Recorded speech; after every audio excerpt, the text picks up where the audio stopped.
Il est 7h15 sur Europe 1, c'est l'heure du kiosque avec toute l'équipe Patrick Roger. Oui, le kiosque d'Europe 1 avec nos chroniqueurs de l'été pour les histoires d'actualité du jour. Ils lisent la presse et regardent la télévision pour vous. Jeanne Daudet pour la presse régionale, Samuel Etienne pour la presse internationale, Emmanuel Dutheil pour la une de l'économie et Guillaume Janton qui regarde donc la télé. Il a de la chance, il passe son temps effectivement à regarder la télé, en avant-première même. Bonjour à vous tous. Bonjour Patrick. Et on commence avec vos quotidiens nationaux et une histoire de famille qui tourne mal en une ce matin du Parisien aujourd'hui en France. Évidemment, pas n'importe quelle famille, pas une histoire de belle-mère, de gendre de famille recomposée comme ça arrive dans beaucoup de foyers. Quoique on peut y trouver des similitudes, c'est la famille Le Pen. J'ai honte de ce spectacle, s'écrit Marion Maréchal Le Pen dans une interview exclusive au journal. Une réaction de désolation après la décision de la justice hier qui a donné raison à Jean-Marie contre sa fille Marine en invalidant sa destitution de président d'honneur du parti. C'est grotesque, pathétique, déclare donc la nièce à propos de ce conflit entre son grand-père et sa tante, avec au centre celui qui n'est pas le gendre, mais qui en a le profil et qui en tout cas est au cœur de la division, Florian Philippot. Il est dans l'œil du cyclone, comme l'écrit Le Parisien. Autre grand titre ce matin, le voyage donc de Laurent Fabius à Téhéran aujourd'hui entre la France et l'Iran, c'est le début du dégel, titre Le Figaro. C'est une première pour un chef de la diplomatie française depuis 12 ans. Laurent Fabius qui va essayer d'orchestrer la réconciliation et qui raconte sa mission dans une interview au Parisien. Il espère que les entreprises françaises pourront profiter de l'ouverture du marché iranien, ce qui représente peut-être un nouvel Eldorado, comme le titre La Croix. À la une des régions maintenant, Jeanne Daudet, quelle histoire a retenu votre attention ce matin ? Eh bien, vous avez encore certainement en tête l'image de l'Hermione, la réplique du bateau de Lafayette prenant la mer. On a beaucoup raconté l'épopée de cet imposant 3 mois, sa spectaculaire arrivée au milieu des buildings de New York. Et ce dont on a moins parlé, en revanche, c'est de la mission économique qui a été organisée en parallèle lors de cette escale. C'est le Courrier de l'Ouest qui l'évoque ce matin. La région Poitou-Charentes a proposé à une vingtaine d'entreprises locales d'y participer. Une aubaine, vous l'imaginez bien, pour ces petites structures. Et le journal braque son projecteur sur la coopérative laitière de la Sèvre qui produit des fromages de chèvre et du beurre. Alors, elle fait déjà affaire aux États-Unis. Ce pays représente 20% de son chiffre d'affaires exportation. Mais ce voyage a permis d'aller plus loin. C'est ce que raconte le directeur commercial. La coopérative a pu participer au Fancy Food Show, l'équivalent du salon de l'agriculture en France. Une occasion rêvée pour se vendre, créer des contacts avec des clients potentiels. Autre opportunité, une session de travail autour du marché américain a été organisée avant une grande réception au consulat de France qui a réuni acteurs économiques et journalistes spécialisés. Donc salon, réunion, réception, est-ce que ça donnait quelque chose, Jeanne ? Eh bien écoutez, la coopérative négocie aujourd'hui pour fournir le consulat de France en beurre, approvisionner la chaîne Publix qui possède 800 magasins sur la côte ouest, mais également des sociétés de traiteurs aériens.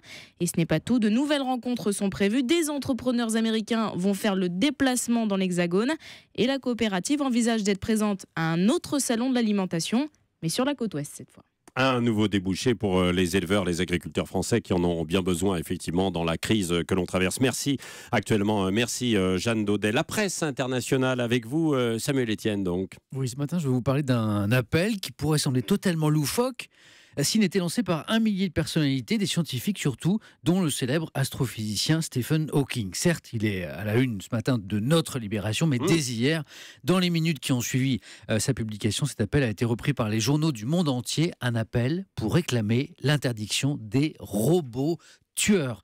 Oui, les signataires en sont persuadés, en raison des progrès de la robotique et de l'intelligence artificielle, les robots autonomes tueurs, c'est pour demain. Alors, c'est quoi, effectivement, Patrick ? De quoi on parle là ? Eh bien, ce sont des armes capables de sélectionner, de frapper des cibles sans aucune intervention humaine. Une arme capable de rechercher les personnes selon des critères préétablis et de les éliminer. Exemple concret, on pourrait programmer cette arme pour aller supprimer tous les Guillaume, ou tous les blonds, ou toutes les personnes nées en 1991.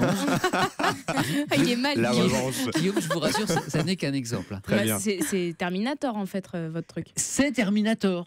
Exactement, comme dans le film. Et selon ces scientifiques, ces Terminators pourraient être prêts dans quelques années seulement, c'est pas très loin, d'où le rappel, pour interdire ces armes, pour demander à tous les scientifiques de la planète de ne pas aider à les mettre au point, car les signataires en sont persuadés. L'avènement de ces robots tueurs provoquerait une nouvelle course à l'armement, aucun pays ne voulant laisser, bien sûr, l'avantage à l'autre. Parce qu'on en sourit, mais c'est très sérieux, effectivement, et puis ça peut être dangereux. Oui, quoi. et puis c'est pas tout, parce que ce serait pas cher à fabriquer, contrairement aux armes nucléaires, par exemple. Ça voudrait dire que très vite, les dictateurs, les seigneurs de guerre, les groupes terroristes s'en doteraient à leur tour. Je vous laisse imaginer un groupe comme Daesh équipé de Terminator. Oui, Samuel Etienne, à la une de l'économie maintenant avec vous, Emmanuel Dutheil, ce matin. Moi, je vais être beaucoup plus pacifiste. Je vais vous parler d'un succès français. En l'occurrence, je vous parle ce matin de LVMH. C'est le leader mondial du luxe avec des marques que l'on connaît tous comme Dior, Moët & Chandon dans le champagne, Bulgari pour les bijoux, Sephora et Guerlain pour les parfums et bien évidemment Vuitton pour ne citer que ces marques. Alors pourquoi je vous parle de ce matin ?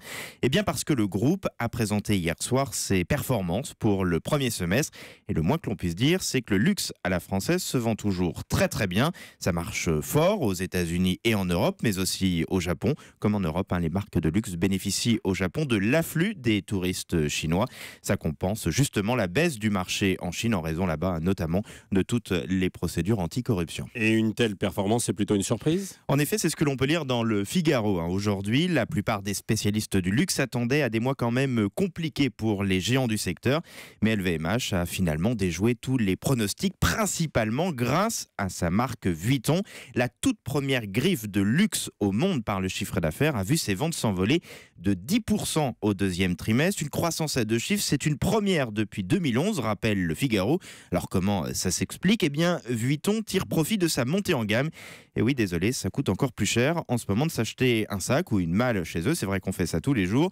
Une performance d'autant plus remarquable selon le Figaro que cette progression des ventes s'est faite quasiment sans ouverture de nouvelles boutiques et sans solde. Le maroquinier n'en fait jamais, là encore dommage pour nous, ce qui serait un cas unique selon le journal. Dans le monde du luxe, seul Vuitton ne ferait jamais de solde. Et du coup, grâce à cette stratégie de montée en gamme, eh bien, la marge de Vuitton a encore progressé.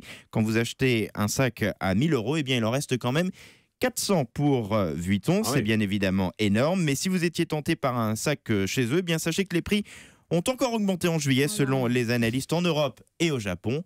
Pourquoi ? Eh bien parce qu'en raison de la faiblesse de l'euro et du yen, l'écart de prix était devenu trop important avec les boutiques chinoises. Bon, l'écart de prix est quand même encore de 30%, les sacs sont toujours plus chers là-bas. Oui, et j'ai noté qu'il n'y avait pas de solde. Il n'y a pas de solde, désolé Patrick. On peut leur faire un appel peut-être. Il faut se dépêcher d'en acheter alors. Oui, avant que les prix remontent. Avant que les prix en plus remontent, effectivement. Merci Emmanuel Dutheil. Guillaume Janton, alors vous allez nous parler d'éco en fait ce matin. Et avec la Maison France 5. Voilà. Et justement, la Maison France 5, c'est une émission qui, comme son nom l'indique, parle de... Maison. Bravo, j'adore le côté interactif de cette chronique. Alors pour cette édition estivale, le présentateur Stéphane Thébault s'est envolé vers le Portugal pour nous faire découvrir c'est la destination à la mode. Absolument, il nous fait découvrir l'architecture et la décoration locale.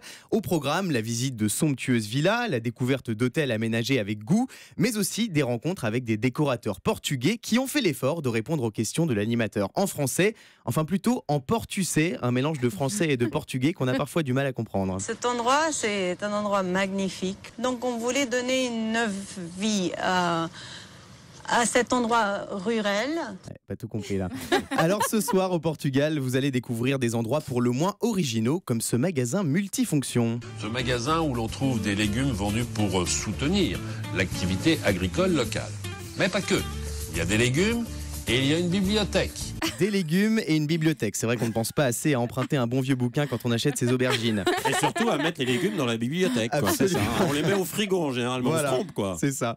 Alors l'émission est entrecoupée de séquences dans lesquelles on retourne en France pour assister à la rénovation d'intérieurs de particuliers, mais aussi pour découvrir les tout derniers accessoires à la mode, notamment pour les cuisines. Le tout présenté par une voix off un peu particulière. À un moment, j'ai cru que j'étais en train de regarder un téléachat. Indispensable dans une cuisine, la hotte chasse les fumées et odeurs de cuisson, tout en éclairant le plan de travail. Avec leur plan incliné, impossible de se cogner. Pour une hotte dite box ou cheminée, comptez 800 €. Alors pour finir et pour rester dans une ambiance téléachat... Moins cher qu'un sac, hein, vous avez entendu. Et oui, et ce soir sur France 5, découvrez à 20h40 cette fabuleuse émission Toute Option. Elle est livrée en bonus avec sa dose de voyage et de bonne humeur, alors ne manquez surtout pas cette affaire. Voilà. J'ai hésité à faire cette fin, je n'aurais pas dû. Non, magnifique. Non, c'était bien. On a appris quelque chose quand même C'est ce ça. matin. Que Donc, on va l'animateur mettre se les- paye des vacances au Portugal Ouais. pour parler de la France. Ouais, Ah, et là, puis là. surtout, mais alors C'est une les émission un peu légumes dans fourre-tout, la du coup, bibliothèque, quoi. en Voilà, fait, alors, absolument. c'est ça. On va essayer. Eh ben, On vous en je reparlera vous y demain. invite. Allez. Oui, voilà.